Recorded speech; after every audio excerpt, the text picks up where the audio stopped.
اعوذ باللہ من الشیطان الرجیم بسم اللہ الرحمن الرحیم رب اشرح لی صدری ویسر لی امری واحلل عقدۃ من لسانی یفقہوا قولی واجعل لی وزیرا من اہلی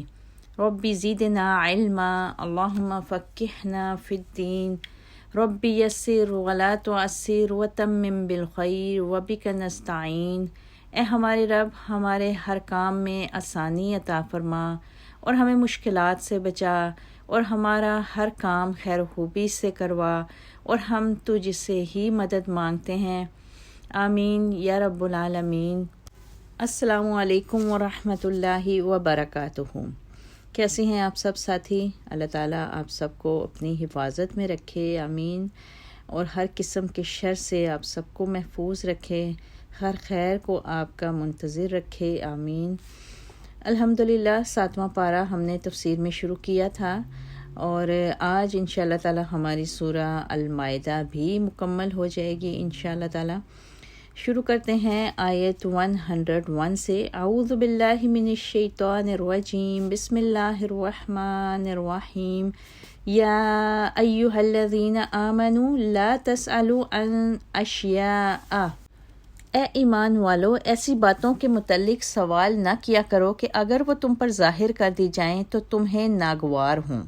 اور اگر تم کوئی بات اس وقت پوچھتے ہو جبکہ قرآن نازل ہو رہا ہے تو وہ تم پر ظاہر کر دی جائے گی۔ اب تک جو ہو چکا اس سے اللہ نے درگزر کر دیا ہے، وہ بخشنے والا اور بردبار ہے۔ تم سے پہلے کچھ لوگوں نے ایسے ہی سوال کیے تھے، پھر انہی باتوں کی وجہ سے کفر میں مبتلا ہو گئے۔ اب یہاں پر پیچھے حلال حرام کی حرمت بتاتے ہوئے اب آگے تھوڑا سا موضوع چینج ہوا ہے، اور بنی اسرائیل جو تھے وہ بہت زیادہ سوالات کیا کرتے تھے پیارے نبی صلی اللہ علیہ وسلم سے، تو اس چیز کو دیکھتے ہوئے اللہ تعالیٰ نے یہاں پہ ان کو تنبیہ کی ہے کہ بلا وجہ یا بے معنی قسم کے جو سوالات ہیں وہ اپنے نبی سے نہ کیا کرو، یعنی ایسے سوال رسول اللہ صلی اللہ علیہ وسلم سے نہ کرو جن میں نہ تمہیں کوئی دینی فائدہ ہو اور نہ دنیاوی، کیونکہ خواہ مخواہ سوال پوچھنے سے انسان کو نقصان ہی ہوتا ہے یا پھر اس پر کوئی پابندی عائد ہو جاتی ہے۔ اگر ہم احادیث کا مطالعہ کریں تو وہاں سے بھی ہمیں پتہ چلتا ہے کہ پیارے نبی صلی اللہ علیہ وسلم نے بھی بلا وجہ سوالات کرنے سے منع کیا ہے۔ سیدنا ابو ہریرہ رضی اللہ تعالیٰ عنہ کہتے ہیں کہ آپ نے فرمایا، جس کام سے میں تمہیں منع کروں اس سے باز رہو، اور جس کام کا حکم دوں اسے جہاں تک ہو سکے بجا لاؤ، کیونکہ تم سے پہلے لوگ زیادہ سوال کرنے اور اپنے پیغمبروں سے اختلافات کرنے کی وجہ سے تباہ ہو گئے۔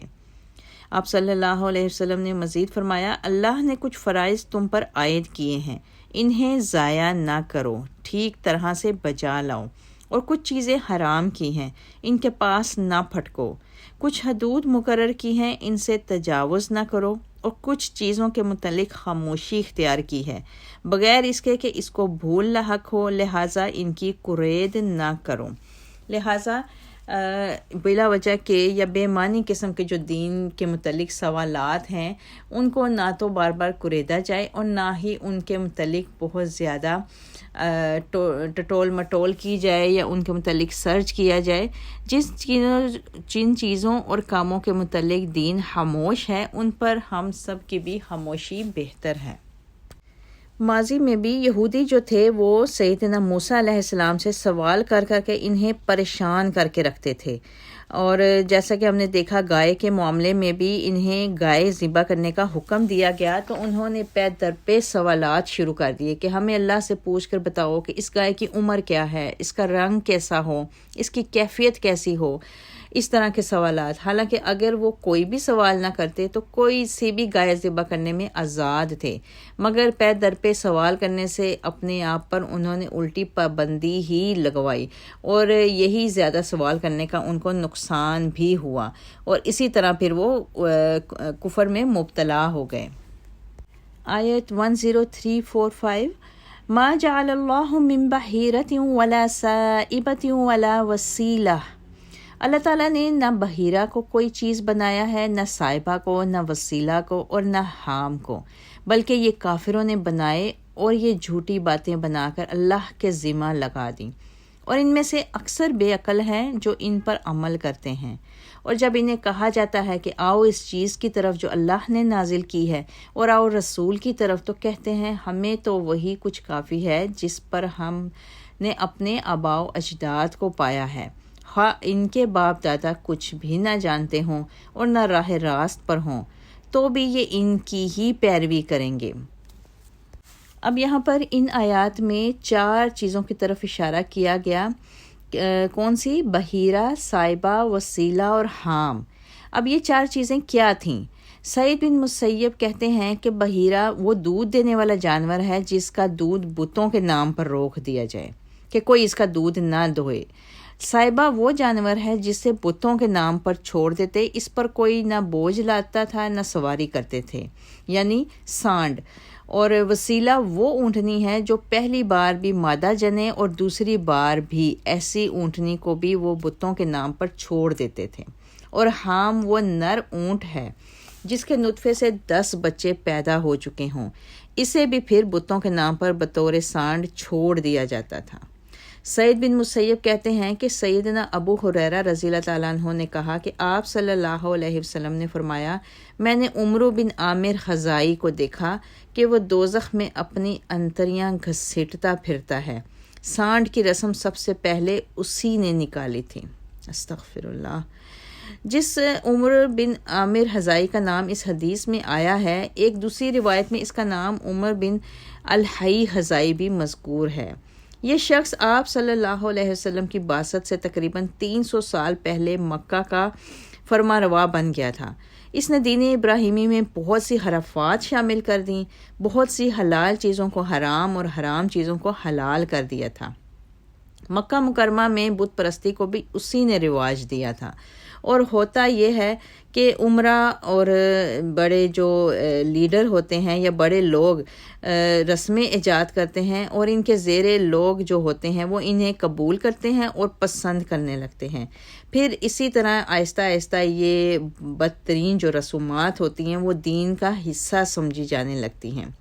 اور مزید پھر ستم یہ تھا کہ ایسی مشرکانہ رسموں کی ایجاد تو ان کے بڑے بزرگ کرتے تھے، مگر ان کے پچھلے اسے اللہ سے منسوب کر دیتے تھے کہ اللہ نے ایسا حکم دیا ہے۔ اور جہلا یعنی جاہل لوگ جو تھے، جن کی ہر معاشرہ میں عموماً اکثریت ہوتی ہے، ان کے اس افطرا پردازیوں کو تسلیم کر لیتے تھے۔ اس طرح ایسی رسومات رواج پا جاتی تھیں۔ اسی بات کی تردید اللہ تعالیٰ نے ان آیات میں کی ہے کہ اللہ تعالیٰ نے نہ بحیرہ کو بنایا، نہ صائبہ، نہ وسیلہ، نہ حام۔ یہ عام جانور ہیں جن کو مختلف وجوہات کی بنا پر اللہ سے منسوب کر دیا گیا ہے اور ان کو بتوں کے نام پہ چھوڑ دیا جاتا ہے۔ اللہ تعالیٰ ان تمام چیزوں سے بری الذمہ ہے۔ پھر آیت میں مزید بتایا گیا کہ جب ان کو اللہ اور رسول کی طرف بلایا جاتا تھا تو پھر وہ کہتے تھے کہ ہم نے تو اپنے آباء و اجداد کو ہی ہر حال میں ایسے کرتے پایا ہے اور ہم بھی ایسے ہی کریں گے اور ان کے راستے پر ہی چلیں گے۔ دراصل تقلید آبا یعنی جو اپنے آباء و اجداد کے پیچھے ایک اندھی تقلید کرنا بھی ایک قسم کی شرک کی ہی ایک قسم ہے، کیونکہ ایسی صورت میں اللہ اور رسول اللہ صلی اللہ علیہ وسلم کے احکام کے مقابلے میں دین آبا کو ترجیح دی جاتی ہے، یعنی جو آباء و اجداد یا بزرگ یا جد امجد وغیرہ جو دین لے کے چل رہے ہوتے ہیں اسی کو ہی پھر اپنا دین بھی سمجھ لیا جاتا ہے۔ اور اس کی ابتدا یوں ہوتی ہے کہ ہر شخص فطرتاً اپنے بزرگوں سے اچھا ہی گمان رکھتا ہے اور ان سے محبت کی بنا پر اس کا یہ گمان جو ہے وہ ایک عقیدے کی شکل اختیار کر جاتا ہے۔ وہ یہ سمجھتا ہے کہ ہمارے بزرگ ہم سے بہت زیادہ نیک، عالم اور دین کو سمجھنے والے تھے، حالانکہ یہ ایک اٹل حقیقت ہے کہ انبیاء کے علاوہ کوئی شخص معصوم نہیں ہوتا اور ہر شخص سے دانستہ یا نادانستہ طور پر غلطیوں کا وجود ضرور ممکن ہے، اور تقلید آبا کی صورت میں یہ غلطی جو ہے وہ نسل در نسل پھر منتقل ہوتی چلی جاتی ہے اور یہ رسوم و رواج جو ہیں وہ دین کا حصہ بنتے چلے جاتے ہیں۔ چنانچہ ہر عقیدہ اور ہر عمل کی اصلیت معلوم کرنے کا صرف یہ طریقہ ہمیں بتایا گیا کہ اسے ہم قرآن و سنت پر پیش کریں، ورنہ محض تقلید آبا کا جو ایک منطقی نتیجہ جو نکلتا ہے وہ صرف اور صرف گمراہی نکلتا ہے. انسان صرف اور صرف گمراہ ہوتا ہے جب تک وہ خود قرآن و سنت کے مطابق ان چیزوں کی جانچ پڑتال نہ کرے. وہ صحیح راستے پر اس کے لیے چلنا بہت مشکل ہے. اور پھر اگلی آیات میں ہماری اصلاح بھی کی جا رہی ہے. آیت نمبر 105 اور 6، یا ایھا الذین آمنوا علیکم انفسکم، اے ایمان والو تمہیں اپنی فکر کرنا لازم ہے. جب تم خود راہ راست پر ہوگے تو کسی دوسرے کی گمراہی تمہارا کچھ نہیں بگاڑ سکتی. تم سب کی اللہ ہی کی طرف بازگشت ہے، وہ تمہیں بتا دے گا جو تم کیا کرتے تھے.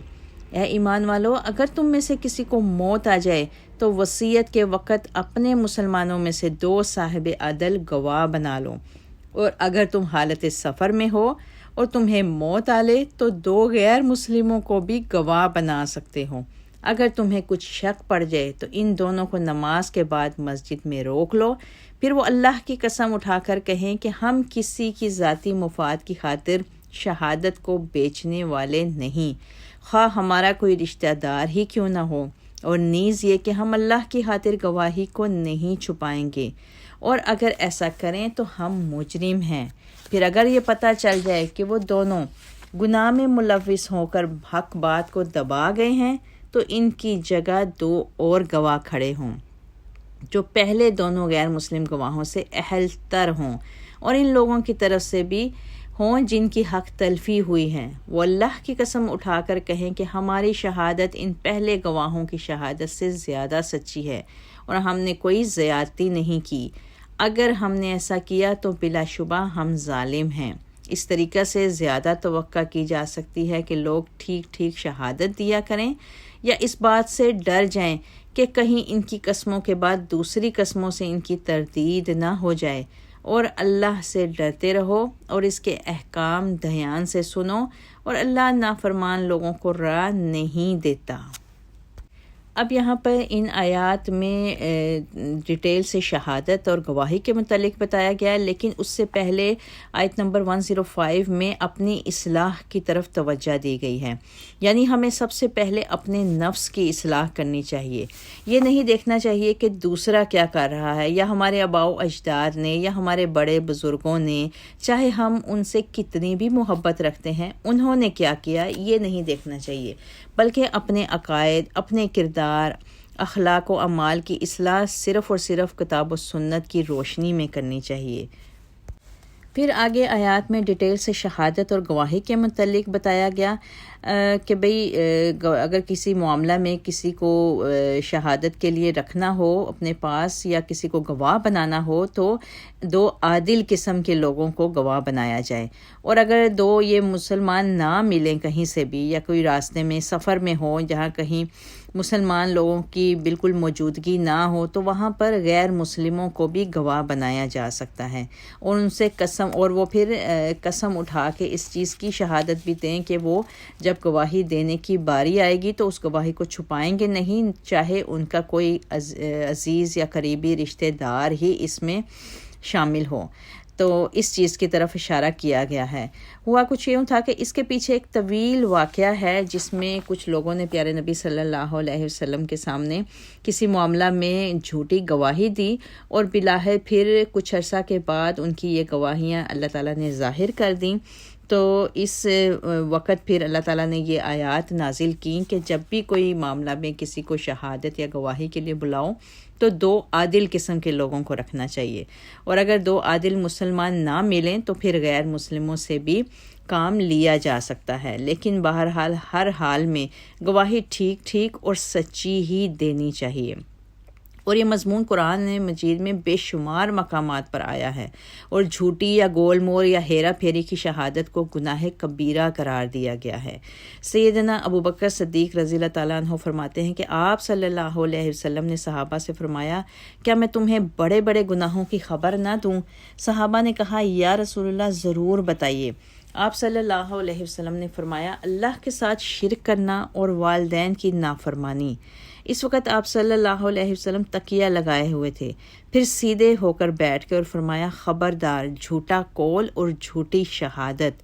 خبردار جھوٹا قول اور جھوٹی شہادت۔ آپ صلی اللہ علیہ وسلم نے یہ کلمات دہراتے ہی رہے۔ میں سمجھا کہ آپ صلی اللہ علیہ وسلم چپ ہی نہ ہوں گے۔ یعنی ان باتوں سے ہمیں پتہ چلتا ہے کہ جھوٹی گواہی یا جھوٹا قول سب کے سامنے بیان کرنا کس قدر بڑا یعنی کبیرہ گناہ ہے۔ آیت 109 میں اب آگے ڈیٹیل سے حضرت عیسیٰ کے متعلق دوبارہ سے موضوع آیا ہے اور ہم اس کو ایک تواتر سے مسلسل پڑھیں گے۔ یوم یجمع اللہ الرسل، جس دن اللہ تعالیٰ تمام رسولوں کو جمع کرے گا اور ان سے پوچھے گا کہ تمہیں دنیا میں کیا جواب دیا گیا تھا۔ وہ کہیں گے ہمیں تو کچھ علم نہیں، آپ ہی پوشیدہ باتوں کو خوب جانتے ہیں۔ اور اس وقت کو سامنے لاؤ جب اللہ تعالیٰ عیسیٰ ابن مریم سے کہے گا، عیسیٰ میرے اس احسان کو یاد کرو جو میں نے تم پر اور تمہاری والدہ پر کیا تھا، جب میں نے روح القدس سے تمہاری مدد کی کہ تو گہوارے میں اور بڑی عمر میں لوگوں سے یکساں کلام کرتا تھا، اور جب میں نے تمہیں کتاب و حکمت، تورات اور انجیل سکھائی، اور جب تو میرے حکم سے مٹی سے پرندے کی شکل و صورت بناتا اور اس میں پھونکتا تو وہ میرے حکم سے سچ مچ پرندہ بن جاتا تھا، اور تو مادرزاد اندھے اور کوڑی کو میرے حکم سے تندرست کر دیتا تھا، اور جب تو مردوں کو میرے حکم سے قبروں سے نکال کھڑا کرتا تھا، اور جب تو بنی اسرائیل کے پاس کھلی نشانیاں لے کر آیا تو میں نے ہی تجھے بنی اسرائیل سے بچایا تھا۔ پھر ان میں سے جن لوگوں نے انکار کر دیا تھا وہ یہ معجزات دیکھ کر کہنے لگے یہ تو صاف صاف جادو ہے۔ اور جب میں نے حواریوں سے اشارہ کیا کہ وہ مجھ پر اور میرے رسول پر ایمان لائیں، تب وہ حضرت عیسیٰ سے کہنے لگے ہم ایمان لاتے ہیں اور آپ گواہ رہیے کہ ہم حکم ماننے والے ہیں۔ اب یہاں پر ان آیات میں روز قیامت کا تھوڑا سا منظر کھینچا گیا ہے، اور جب وہاں پہ پیغمبروں سے سوال اللہ تعالیٰ کریں گے تو اس چیز کے متعلق بتایا گیا ہے۔ اب یہ تو ظاہر ہے کہ رسولوں کو ان کی امتوں نے جو جواب دیے تھے ان کا انہیں کسی نہ کسی حد تک علم ضرور تھا، مگر روز قیامت ایک وقت ایسا بھی آئے گا جب دہشت اتنی زیادہ ہوگی کہ سوائے پیارے نبی صلی اللہ علیہ وسلم کے باقی تمام انبیاء اور رسل سب نفسی نفسی پکار رہے ہوں گے، اور سب کو اپنی اپنی نجات کی فکر کے سوا کسی کی کوئی بات نظر نہیں آ رہی ہوگی۔ ایسے وقت پر پھر اللہ تعالیٰ جب پیغمبروں سے بھی سوال کریں گے ان کی امتوں کے بارے میں تو وہ انتہائی مختصر اور جامع سا جواب دیں گے، اور جب مزید پوچھا جائے گا تو پھر وہ اللہ تعالیٰ سے کہیں گے کہ یہ بات تو آپ ہی خوب جانتے ہیں، اس کا علم ہمیں کیسے ہو سکتا ہے۔ یہی چیز ان آیات میں بھی بتائی گئی کہ اس وقت انبیاء اور رسل بھی اللہ تعالیٰ کے سامنے بے بس ہوں گے، اور مزید یہ کہ پہلے تمام انبیاء سے اجتماعی طور پر پوچھا جائے گا کہ ان کی قوم نے انہیں کیا جواب دیا تھا یا ان کی دعوت کو کس حد تک قبول کیا تھا۔ پھر اس کے بعد اللہ تعالیٰ ہر نبی سے الگ الگ یہی سوال کریں گے، اور یہاں ان آیات میں خاص طور پر حضرت عیسیٰ علیہ السلام کے سوال جواب کو خصوصی طور پر اس لیے ذکر کیا گیا ہے کہ آپ کی امت نے مستقل طور پر کئی خدا بنا لیے تھے، اور سوال و جواب سے پہلے اللہ تعالیٰ نے حضرت عیسیٰ علیہ السلام پر کیے گئے اپنے ان احسانات کا ان آیات میں تذکرہ کیا ہے جو کہ ہم نے پورے ان آیات میں پڑھے۔ مختصر ان احسانات کو دیکھتے ہیں جو اللہ تعالیٰ نے حضرت عیسیٰ اور ان کی والدہ پر کیے۔ حضرت عیسیٰ علیہ السلام پر سب سے بڑا احسان اور ان کی سب سے بڑی فضیلت تو یہ تھی کہ آپ نفخہ جبریلیہ سے پیدا ہوئے تھے۔ آپ کی پیدائش فطری طریقے سے ہٹ کر معجزانہ طور پر ہوئی تھی، اسی لیے آپ کو روح اللہ اور کلمت اللہ کہا جاتا ہے۔ اس کے بعد آپ کی والدہ مریم پر اللہ کا یہ احسان تھا کہ آپ کو یہودیوں کی تہمت سے بری الذمہ قرار دے دیا تھا۔ پھر حضرت عیسیٰ علیہ السلام بالکل چھوٹی عمر میں جبکہ بچہ بولنا سیکھتا بھی نہیں ہے اس طرح کلام کرتے تھے جیسے ایک پختہ عقل والا آدمی گفتگو کرتا ہے۔ اس کے بعد آپ علیہ السلام 12 سال کی عمر میں تورات کی عبارتیں زبانی یوں فر سنایا کرتے تھے کہ یہودیوں کے بڑے بڑے علماء یہ دیکھ کر دنگ رہ جاتے تھے۔ پھر 30 سال کی عمر میں ہی آپ کو نبوت عطا ہوئی اور آپ پر انجیل نازل ہوتی رہی۔ اس کے علاوہ معجزات عیسیٰ جو تھے وہ یہ تھے کہ نفخہ جبریلیہ ہی کا اثر تھا کہ آپ مٹی کا کوئی پرندہ بناتے، پھر اس میں پھونک مارتے تو وہ پرندہ اللہ کے حکم سے سچ مچ کا جاندار پرندہ بن کر اڑنے لگتا تھا۔ نیز اسی نفخہ جبریلیہ کے اثر یا روح القدس کی تائید سے آپ علیہ السلام مادرزاد اندھے کی آنکھوں پر ہاتھ پھیرتے تو وہ اللہ کے حکم سے بینا بن جاتا، یعنی دیکھنے لگ جاتا، اور اس کی آنکھیں بالکل ٹھیک ہو کر دیکھنے لگتی تھیں۔ اور مزید یہ کہ آپ کسی برس والے یعنی کوڑی کے جسم پر ہاتھ پھیرتے تو وہ اللہ کے حکم سے بالکل تندرست ہو جاتا تھا، اور آپ کسی قبر میں پڑے ہوئے مردے کو زندہ ہو کر اٹھ کھڑا ہونے کو کہتے تو وہ اللہ کے حکم سے قبر سے نکل کر کھڑا ہو جاتا تھا۔ اتنے ڈھیروں معجزات کے باوجود بنی اسرائیل نے آپ کو جھٹلا دیا اور کہنے لگے کہ تم تو جادوگر ہو اور تمہارے یہ سب کارنامے کچھ جادو ہی کا کرشمہ ہیں۔ لہٰذا وہ آپ علیہ السلام کے در پہ عذار ہو گئے اور آپ کے پیچھے پڑ گئے اور آپ کو صلیب پر چڑھانے کی انہوں نے پوری کوشش کی، لیکن یہاں بھی اللہ تعالیٰ کا آپ پر عظیم احسان کہ اللہ تعالیٰ نے ان کو ان کے پاس سے بچا کر اپنے پاس آسمانوں پر اٹھا لیا۔ جب بنی اسرائیل کے سب لوگ ان کے دشمن بن گئے اور کوئی ایمان نہ لایا تو حواریوں کو اللہ نے یہ چیز الہام کی کہ مجھ پر اور آپ پر ایمان لا کر آپ کی ہر طرح سے مدد اور تعاون پر وہ لوگ پھر کمر بستہ ہو گئے۔ غرض اللہ تعالیٰ نے سیدنا عیسیٰ علیہ السلام پر جو بھی احسانات کیے تھے وہ ان آیات میں اس لیے بھی اللہ تعالیٰ ان کو جتا رہے ہیں کہ اگر وہ اللہ یا اللہ کے بیٹے ہوتے تو انہیں ان احسانات کی پھر بھلا کیوں حاجت تھی۔ اور اس کے علاوہ سیدنا عیسیٰ علیہ السلام کی ولادت سے لے کر اور اپنے پاس اٹھائے جانے تک کے جو جتنے بھی حالات و واقعات ہیں یہ سب ان کے اللہ کے بندہ ہونے پر ایک واضح دلیل رکھتے ہیں۔ پھر ان آیات کے آخر میں ان حواریوں کا اللہ تعالیٰ نے ذکر کیا جن کے دلوں میں اللہ تعالیٰ نے یہ بات القا کی کہ وہ حضرت عیسیٰ پر ایمان بھی لائیں اور گواہ بھی رہیں۔ اب ہم جب بھی حضرت عیسیٰ کا قصہ قرآن میں پڑھتے ہیں یا ویسے کہیں سنتے ہیں تو اس کے ساتھ ان لفظ حواریوں کا بہت زیادہ تذکرہ ملتا ہے۔ اب یہ دیکھتے ہیں کہ حواری کون تھے اور کسے کہتے ہیں۔ یہ حواری ہی دراصل سیدنا عیسیٰ علیہ السلام کی امت تھے جنہوں نے اپنے آپ کو مسلمان کہا، عیسائی یا ناصری یا مسیحی نہیں کہا۔ یہ الفاظ جو آج کل مسیحا یا عیسائی استعمال کیے جاتے ہیں یہ بہت بعد کی پیداوار تھے، اور ان کے لیے یہ نام ان کے دشمنوں یعنی یہودیوں نے ان کے لیے تجویز کیے تھے۔ حضرت عیسیٰ علیہ السلام ناصرہ نامی بستی میں پیدا ہوئے تھے اور یہ بستی فلسطین کے ایک ضلع گلیل میں واقع تھی۔ اس لحاظ سے یہودی انہیں ناصری یا گلیلی بدعتی فرقہ کہتے تھے،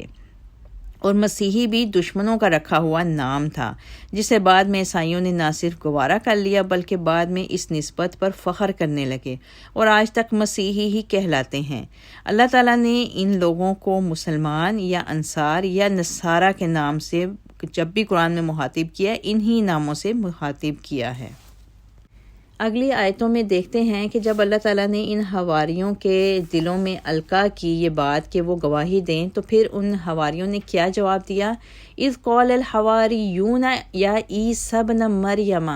جب حواریوں نے عیسیٰ ابن مریم سے کہا عیسیٰ کیا تمہارا رب یہ کر سکتا ہے کہ آسمان سے ہم پر خوان نعمت نازل کرے؟ عیسیٰ نے کہا اگر تم ایمان لے آئے ہو تو اللہ سے ڈرو اور ایسے سوال نہ کرو۔ وہ کہنے لگے ہم یہ چاہتے ہیں کہ ہم اس خوان میں سے کھائیں اور ہمارے دل مطمئن ہوں اور ہمیں علم ہو جائے کہ آپ سچ کہہ رہے ہیں اور ہم اس پر گواہی دے سکیں۔ چنانچہ عیسیٰ علیہ السلام نے دعا کی اے اللہ ہمارے رب ہم پر آسمان سے خوان نعمت نازل فرما جو ہمارے پہلوں اور پچھلوں کے لیے خوشی کا موقع ہو اور تیری طرف سے معجزہ ہو، اور ہمیں رزق دے، تو سب سے بہتر رزق دینے والا ہے۔ اللہ تعالیٰ نے فرمایا میں تم پر یہ خوان تو اتارتا ہوں مگر دیکھو اس کے بعد تم میں سے جس نے کفر کیا تو میں اسے ایسی سزا دوں گا جیسی اہل عالم میں سے کسی کو نہ دی ہو۔ اب ان آیات میں یہ جو مکالمہ ہم نے پڑھا ہے اس کا روز قیامت سے تعلق نہیں ہے، بلکہ یہ اس دنیا کا اور حضرت عیسیٰ علیہ السلام کے زمانے کا ایک واقعہ ہے جسے موقع کی مناسبت سے یہاں پہ بیان کیا گیا ہے۔ حواری جو اسلام لا چکے تھے وہ سیدنا عیسیٰ علیہ السلام سے یہ پوچھنے لگے کہ کیا تمہارے پروردگار میں اتنی قدرت ہے کہ ہم پر آسمان سے تیار شدہ پکا پکایا کھانا نازل کرے؟ اور اپنے اس مطالبے کی انہوں نے 3 وجوہات بتائیں۔ ایک یہ کہ ہم فکر معاش کے دھندوں سے آزاد ہو کر یکسو ہو کر اللہ کی عبادت کر سکیں۔ دوسرا یہ کہ ہمیں یہ یقین ہو جائے کہ آپ جو کہہ رہے ہیں وہ بالکل حقیقت ہے اور اللہ واقعی ہر چیز پر قدرت رکھتا ہے۔ اور تیسرے یہ کہ جس دن اس دسترخوان کا نزول ہو ہم اس دن خوشی کا جشن اور عید منائیں اور آئندہ بھی اس دن عید مناتے رہیں۔ یہ تھے ان کے ماننے والوں کے جو ایمان لے آئے تھے ان کے مطالبات۔ حواریوں کے اس مطالبے سے یہ بات کھل کر سامنے آ جاتی ہے کہ عیسیٰ علیہ السلام کے جو ماننے والے تھے، متعبین تھے،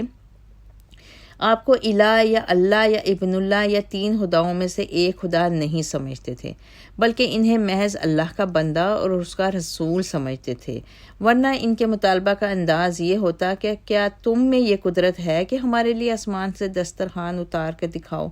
لہٰذا ان چیزوں سے یہ پتہ چلتا ہے کہ وہ حضرت عیسیٰ کو اللہ کا بندہ ماننے والے تھے حقیقی طور پر۔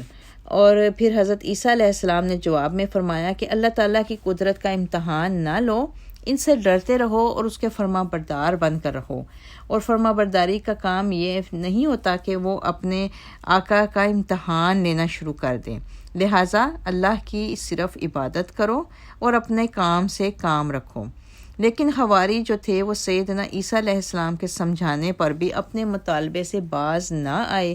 آخر عیسیٰ علیہ السلام نے اپنے اللہ تعالیٰ سے پھر یہ مطالبہ پیش کیا اور دعا کی کہ ان لوگوں کے لیے غیب سے رزق عطا فرمائیں جو سب اگلوں پچھلوں کے لیے ایک یادگار خوشی کا دن قرار پائے، اور یہ لوگ ایسا معجزہ بھی اپنی آنکھوں سے دیکھ لیں اور آپ پر بھرپور ایمان لے آئیں۔ یہاں یہ بات بھی قابل ذکر ہے کہ اللہ کا قانون یہ ہے کہ جب کوئی قوم اپنے نبی سے کسی خاص قسم کے معجزے کا مطالبہ کرے، پھر اللہ تعالیٰ اس قوم کو اس کا مطلوبہ معجزہ دکھا دے، لیکن یہ قوم پھر بھی ایمان نہ لائے تو پھر اس پر اسی دنیا میں کوئی انتہائی سخت عذاب نازل ہوتا ہے۔ یہی حقیقت ان آیات میں بھی بیان کی گئی ہے، اور اس کی واضح مثال ہمیں قوم سمود کی بھی ملتی ہے کہ انہوں نے اپنے نبی حضرت صالح علیہ السلام سے یہ مطالبہ کیا تھا کہ اس پہاڑ سے حاملہ اونٹنی نکلے جو ہمارے سامنے بچہ جنے، تب ہم آپ پر ایمان لائیں گے۔ اللہ نے یہ معجزہ کر دکھایا، لیکن قوم سمود نے ایمان لانے کے بجائے پھر سرکشی کی روش اختیار کر لی اور اس اونٹنی کو بھی ہلاک کر دیا۔ تو پھر اس پر سخت قسم کا زلزلہ آیا تھا اور ساتھ ہی بڑی شدید اور کرخت قسم کی آواز پیدا ہوئی تھی جس سے سب کے سب لوگ تباہ ہو گئے تھے۔ اور دوسری مثال یہی مطالبہ ہے۔ عمار بن یاسر رضی اللہ تعالیٰ عنہ کہتے ہیں کہ رسول اللہ صلی اللہ علیہ وسلم نے فرمایا کہ جو دسترخوان آسمان سے اس وقت اتارا گیا تھا اس میں روٹی اور گوشت تھا، اور انہیں حکم یہ دیا گیا تھا کہ اس میں نہ خیانت کریں گے اور نہ کل کے لیے ذخیرہ کریں گے، لیکن پھر ان لوگوں نے خیانت بھی کی اور کل کے لیے بھی اٹھا رکھا، لہٰذا انہیں پھر بندر اور سور بنا دیا گیا۔ استغفر اللہ۔ اب اگلی آیات میں اللہ تعالیٰ حضرت عیسیٰ سے مخاطب ہیں۔ آیت 116، وَإِذْ قَالَ اللَّهُ يَا عِيسَى ابْنَ مَرْيَمَ، اور وہ وقت بھی یاد کرو جب قیامت کے دن اللہ تعالیٰ فرمائیں گے، اے عیسیٰ ابن مریم، کیا تم نے لوگوں سے کہا تھا کہ اللہ کو چھوڑ کر مجھے اور میری والدہ کو الہ بنا لو؟ حضرت عیسیٰ جواب دیں گے، اے اللہ تو پاک ہے، میں ایسی بات کیوں کر کہہ سکتا ہوں جس کے کہنے کا مجھے حق نہ تھا؟ اگر میں نے ایسی بات کہی ہوتی تو تجھے ضرور اس کا علم ہوتا، کیونکہ جو کچھ میرے دل میں ہے وہ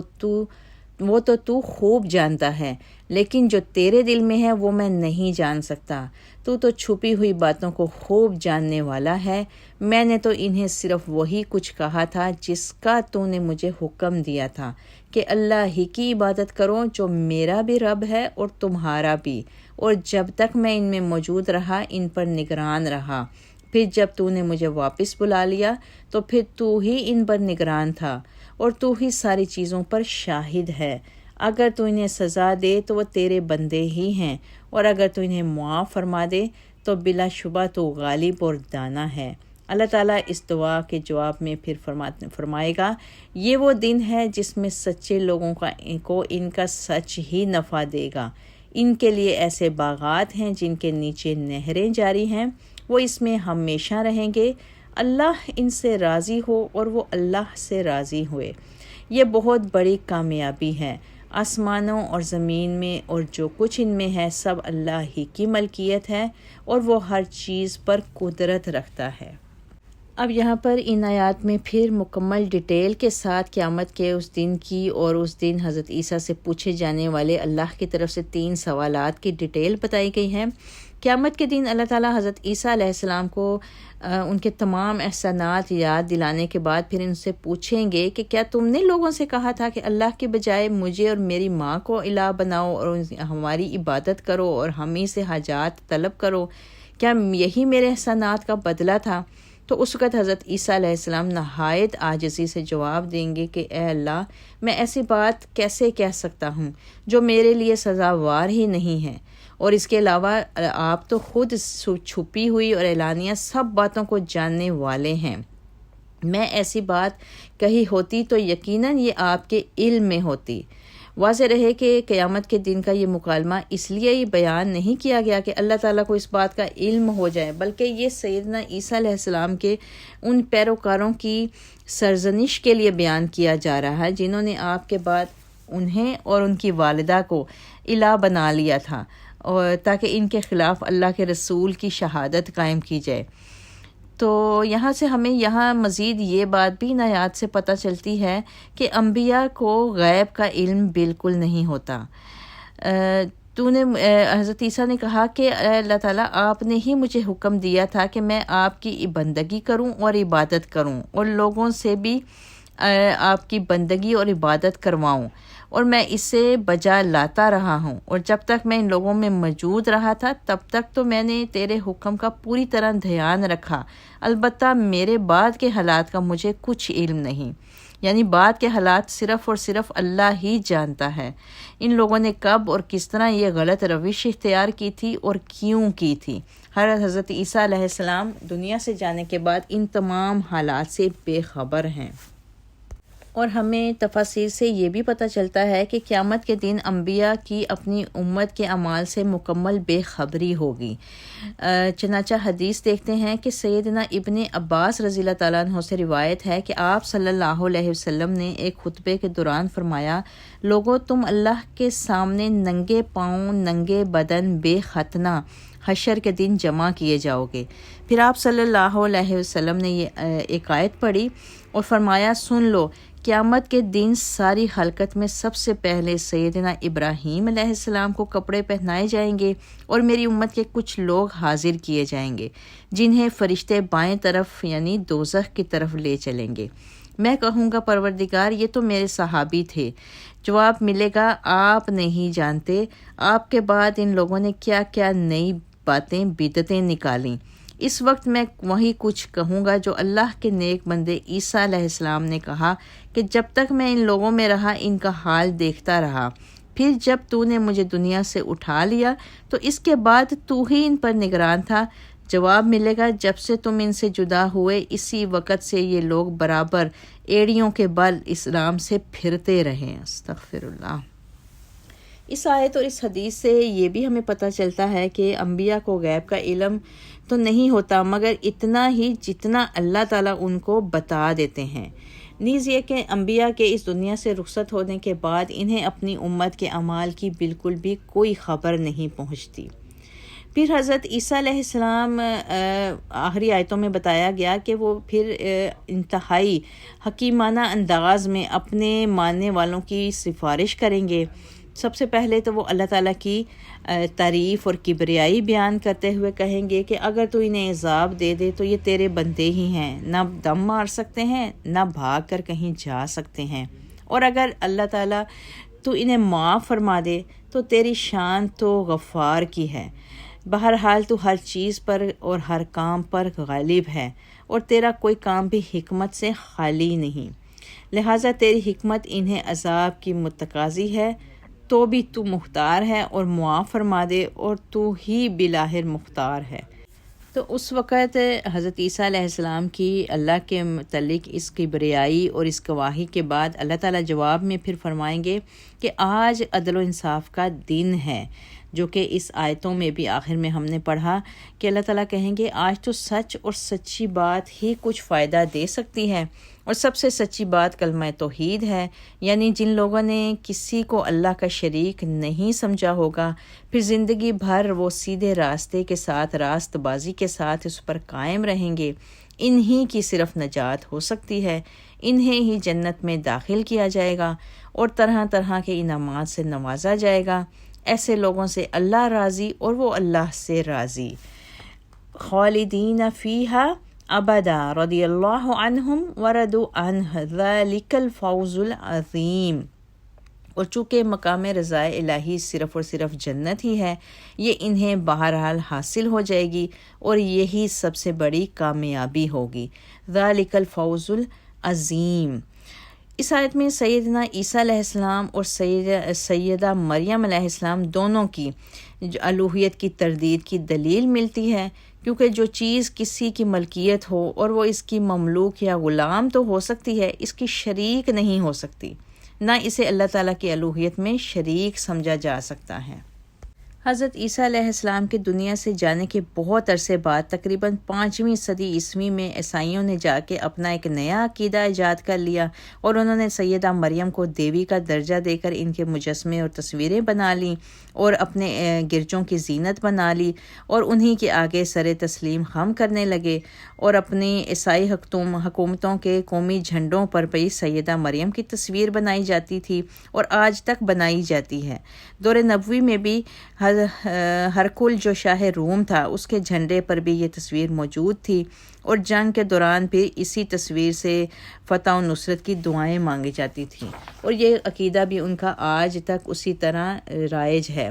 تو لہٰذا یہ آیات جو ہیں سورہ مائدہ کی یہ آخری آیات مکمل طور پر ایک واضح جامع عقیدہ ہمارے سامنے رکھتی ہیں کہ حضرت مریم علیہ السلام اور حضرت عیسیٰ علیہ السلام اللہ کے ساتھ کسی بھی طرح سے کسی بھی چیز میں شریک نہیں ہیں، وہ اللہ تعالیٰ کے صرف اور صرف بندے ہیں اور رسول ہیں۔ اس کے علاوہ ان کی اللہ تعالیٰ کی الوہیت میں کسی بھی قسم کی دخل اندازی نہیں ہے۔